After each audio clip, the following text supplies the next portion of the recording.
Hi, and welcome to Cosmic Consciousness with Cassia. I am an intuitive ascension-based astrologer, a tarot reader, a Reiki master, and an angelic healer. Sorry, it's a little bit of a mouthful, so it takes me a second to sort of get that all out and process that. My Mercury's in Taurus, so my brain, there's intelligence there, but my brain works a little bit slower. And so that's a great segue into what this video is going to be about today. It's not about Mercury and Taurus, but it is an astrological video. And we are going to be doing, well, we talked about Taurus, right? So I guess we'll do a reading for Taurus right now. This will be for all of my Taurians. This is going to be Sun, Moon, Venus, rising signs for the sign of Taurus for the month of July. And yeah. If I'm a little bit all over the place, you guys, I apologize. Mercury did go direct a couple days ago, but it is still in shadow, so we're still regaining our faculties, right? Yeah, we're still working on all of that. Check out the weekly Ascension Energies forecast if you want to know what's going on with the planets right now. But yes, Taurus, Sun, Moon, Venus, and rising signs. What's going on for my Taurians for the month of July 2020? Okay, so we have the moon. So the moon is illusion, right? The moon is, I'm feeling this, so the moon is sort of like, it's like the veil between worlds. I'm feeling like Taurus is walking between the worlds right now. I'm feeling that shamanic kind of energy for you guys. So it's just in that in-between place. We're kind of moving and flowing through different levels of consciousness, different experiences, kind of in this place of mystery where nothing is quite what it seems, is what I'm feeling from this card. Really just sinking into that energy and in this really spiritual phase of the journey right now. And then we have the Nine of Wands, putting the burdens down. The Queen of Swords, and I'm feeling for this right now, like cutting through energies that are no longer necessary. Removing the things that are not resonating anymore. Really being empowered in speech, in word, and in deed. And the end of a tough cycle. Ten of Swords. So, yeah, there's been a cycle. There's been a lot of burdens that Taurus has been carrying for a while, and like you guys are getting ready to setting those burdens down, removing everything from your life that's not working and not resonating, and closing out some really serious life cycles right now, closing out some major karmic cycles, just really stepping into this new period of your lives where you're feeling a lot freer. And you're really, with this moon card, it's like, also there were things that at one time were not what they seemed. And the truth of those situations has come out and sort of been an impetus that has allowed you guys to put down these burdens and to cut and clear away this stuff that wasn't necessary anymore. It's sort of like, I feel like with this Neptune retrograde that we have going on and everything too, it's like things, you guys, you've just been learning and understanding some things about other people, about situations, about the world, about yourself. About the areas where maybe you were holding on too tight to things that you didn't need to hold on to anymore. Things that maybe were not even yours. You're really coming into a time of understanding what's mine and what's not. And letting go of everything that doesn't belong to you. Like knowing that you don't have to carry that anymore. You don't have to carry that for other people. Like Taurus, we get this, and I say we because I am a Taurus sun. Taurus cusping on Gemini. We get this rep of being stubborn, right? But we're incredibly loyal. And sometimes that loyalty can be misplaced, right? And so I feel for some of you, this is an understanding of areas where your loyalty was misplaced. And now finally, through whatever situation revealed that to you, being able to move past that energy for good. And also just, I'm still feeling that heavy shamanic energy. Like you guys are stepping into some really interesting things. There's like an interesting phase of your journey coming up as this deeper level of truth is being unveiled to you. Let's see. Ooh.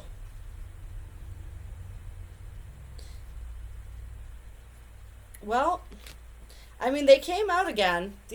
Some of these cards just came out in the last reading, but this one in particular, this was what wanted to come up. These were all just confuddled in there. But this wanted to come out for you guys. I'm resonating with this one. I think I may have not shuffled the greatest before doing this next video, so I'm not pulling all of those, but I'm feeling the Ace of Cups. So this is a whole new cycle that you're headed into. For some of you, this may be a new romantic cycle. Some of these realizations may have been around someone that you were attached to emotionally, and you're cutting the energetic cords with this Queen of Swords, right? With this sword. You're cutting those and setting down the burden of carrying that. And you're opening yourself up to this new experience of emotional satisfaction, whether that's with another or whether that's with yourself. And I think for some of you it is with another, because my eyes were drawn back to the King of Cups, or the Knight of Cups energy on the bottom of the deck. So let's get some more about this Ace of Cups. Okay, so we got the Wheel of Fortune. This is luck, right? This is destined and fated events. This is the wheel turning in your favor, I'm feeling like. After a period of maybe a little bit of struggle, and then some rest and recuperation. So after closing out this cycle, like, you guys might pull back for a little bit and just sort of rest. Like, you might need to kind of collect yourselves a little bit to really sink into yourselves and to recuperate and heal. Because there might have been, I'm feeling like this is like energy that you were engaged in before. There was a lot of this where you felt like you had to defend your viewpoint. You had to defend, for some of you, maybe people in your life weren't very fond of this person or some of these burdens that you were carrying, especially if it was a person and a relationship. And so you had to defend that a lot. You had to defend them, and you had to defend yourself to them maybe. And you're just like, you're over that. You're ready to sort of like rest and really develop and allow, like, fill your cup back up. You guys are ready to fill your cup back up. But there's something fated coming in, and I'm feeling for some of you guys, Knight of the Cups is still on the bottom of the deck, someone who's destined and fated to come in after this period of rest and recuperation. Any other energies? Yep, the Lovers. This is Gemini energy. But this is divine union. This is also, I mean, I'm feeling like this really hot and heavy, like carnal type energy. So this is a counterpart. This is somebody who you are well matched with. And it's definitely on a physical level, on a sexual level. You guys are very much a match. But I'm feeling as though it's more than just that. Like, somebody is divinely guided, right? We got the Wheel of Fortune card. Divinely guided into your life. After you close out these old cycles, you release all of this energy, all of this stuff that doesn't belong anymore. You're going to move into this new cycle and draw in a vibrational match to, like, where your more empowered energy is at. And it's going to be hot. And then we got the Magician on the bottom of the deck, right?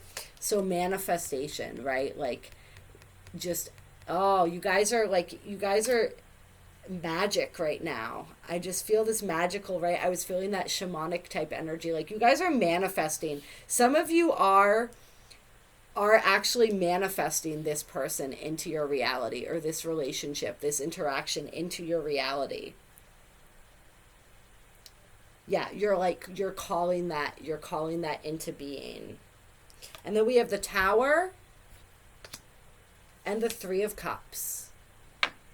So that's interesting. So you guys, yeah. You may be manifesting, trying to manifest someone into your reality. And they come in, it may be somebody from the past, it may be somebody that you're trying to reunite with maybe, and they're coming in with a bang. Like, whatever these circumstances are that are bringing this person back into your life are going to be really, like, it's like divine intervention, right? With the Wheel of Fortune, with the divine union card, I'm just feeling like some sort of divine intervention comes in to like reunite you with that energy. So that's super interesting. Yeah, so yeah, should be an interesting month, Taurus. Should be an interesting month, that's for sure. And just remember, these energies are fluid as well. So like, this is the reading for July. You'll find it when it's meant to resonate. These are energies, and this is your card that just popped up while I was doing the shuffle. The Hierophant, right?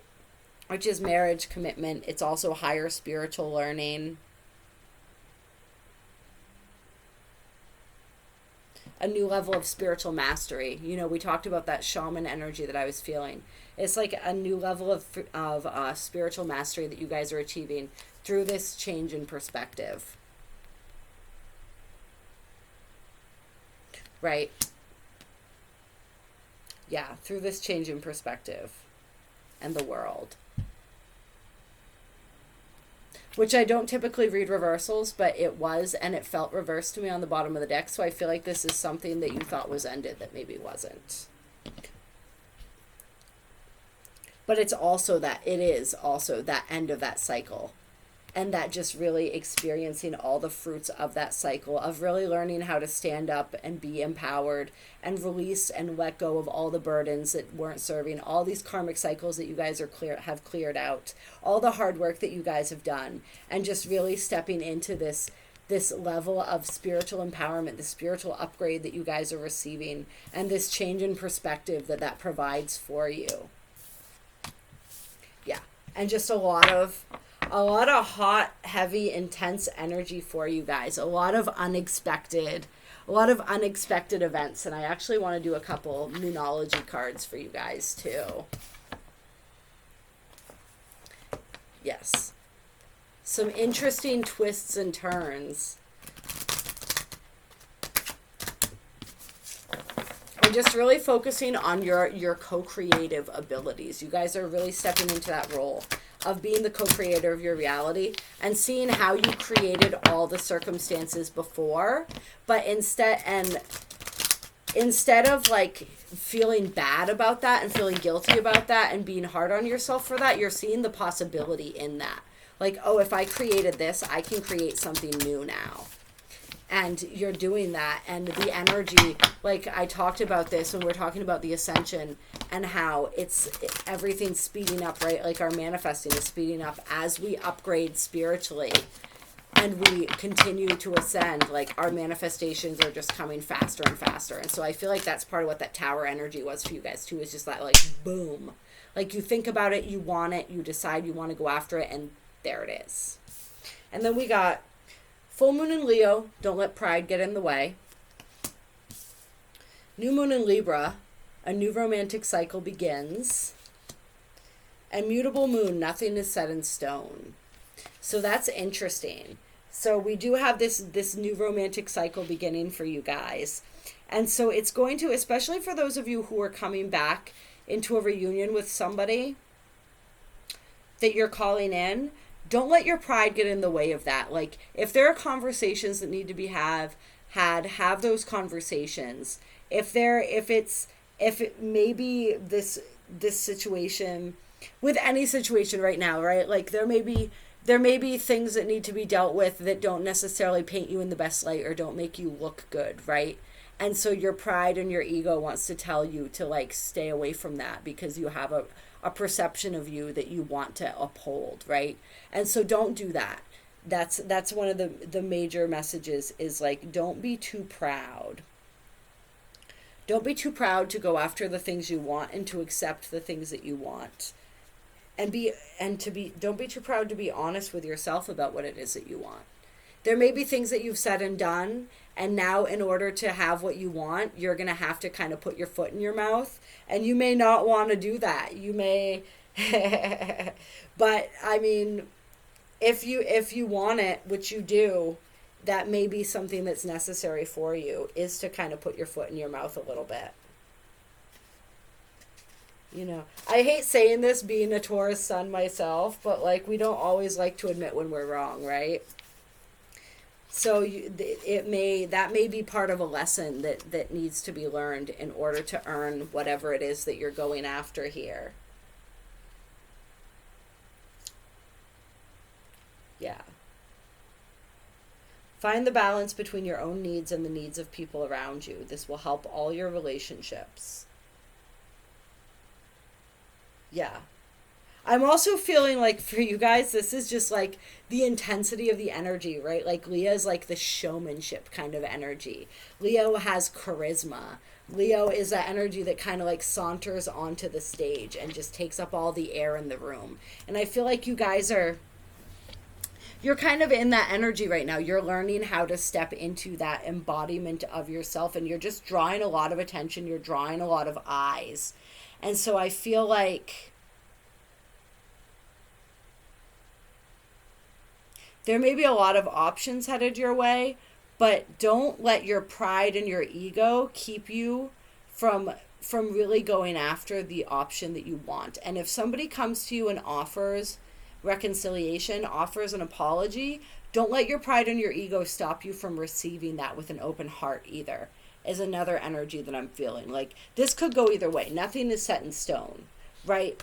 Like your manifestation abilities are on point right now, but there's no one set way that any of this is going to go. Like you have complete free will. You have control in a lot of ways of how this situation is going to play out. So it's about like really staying humble, really like taking care to consider other people's feelings, other people's viewpoints, but also staying true to yourself in that process.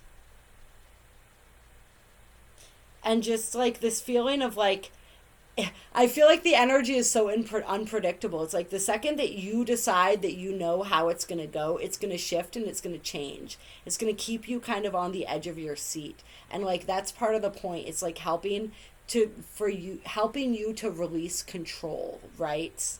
And just kind of like go along for the ride. So it's like really be open to being mutable, to being changeable, and